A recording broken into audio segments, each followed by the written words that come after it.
The kid went wild. That is the US President Donald Trump speaking live in Miami, Florida on the 10th day of the US-Israel war in Iran, a conflict that's already spread to large parts of the Middle East, threatening global fuel supplies with major consequences, of course. Let's speak to Mike Hanna at the White House. Mike, it was a long, rambling speech on a multitude of subjects, which included Iran to a degree. What stood out for you? Well, very limited reference to the war that began, and mostly it was domestic. And the question that one asks is, why would he make this speech at this time to House members of the Republicans at his golf club in Florida?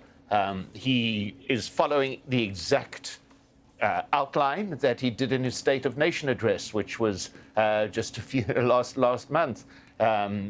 Once again, the same taglines he had in his State of the Union address: visceral attack on Democrats, trying to change the voting system, do away with mail-in IDs, not have women playing in men's sports. All these taglines that he used assiduously in his State of the Union address. So we're not quite sure exactly why he decided to hold this event on this particular time.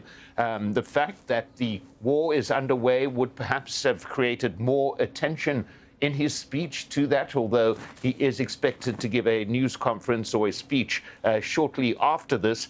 The one reference he did make to the war on Iran is a short-term excursion. That was his exact phrase to describe that war on Iran, a short-term excursion.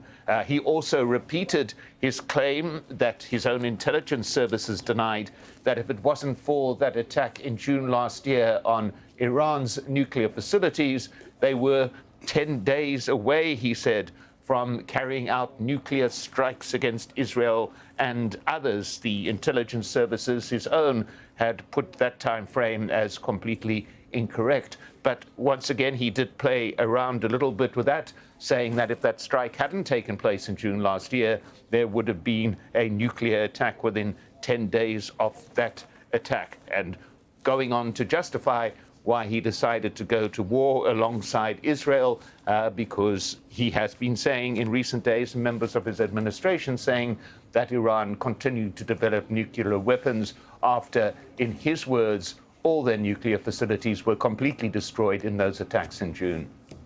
All right, Mike, we're going to speak to you a little bit later as well, but for the time being, thanks a lot, Mike Hanna there in Washington, D.C. Another thing Donald Trump said was that the Iran operation is one of the most complex in history, one of the most complex operations. And indeed, as Trump started speaking, huge explosions were heard in Tehran with sounds of fighter jets in the sky. So let's cross to the Iranian capital. Mohammed Val is standing by for us. So, Mo, tell us what's happening. Nick, we can say that this is by far one of the most heavily intense nights in Tehran in terms of air bombardment. Over the last couple of hours, there have been a series of explosions. We can't even count them. Huge explosions that rocked even the windows of our office here a little bit. And we have also news that there are also equally large explosions in Karaj, north of Tehran. As we always say, we don't have the details. We don't have the information from the government, and the government keeps that information until they decide how to release it and how much of it to release. And also, I don't know if any cameras here in the office have been able to capture both the explosions, because we don't see them directly from our windows, and also the air defense systems that have been very active tonight around Tehran. That's not a scene we see every night, but we have seen it tonight, flashing in the air, particularly in the east of Tehran.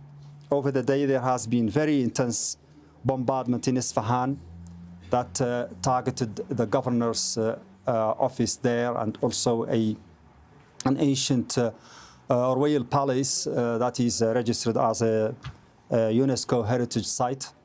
Also in Tabriz, news of blasts in Tabriz and in Karaj and in Isfahan. Of course, Isfahan has, as I said, again, I'm returning to Isfahan because the strikes have been, according to some reports, close to some of the nuclear sites there. The IAEA is saying that most of the stocks of uranium depleted uranium in Iran are stored in Isfahan underground there. We don't know. We don't have any way to verify that. So Tehran is at the center of the bombardment today, east, west, south, during the day and overnight, just a couple of hours ago. But on the other hand, we have defiance continuing on the part of the army and the Revolutionary Guard. They have launched the 33rd wave of the True Promise number 4 operation, and they have said in a statement that starting from now, they will not launch any missile that is lighter than 1,000 kilograms.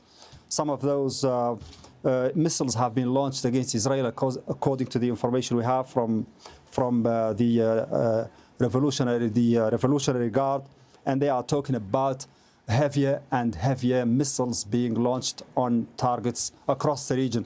Okay. So, I mean, even though there is this intensification of bombardment on Iran, there is also equally similar intensification of the reaction from Iran towards the Israeli and American targets in the region.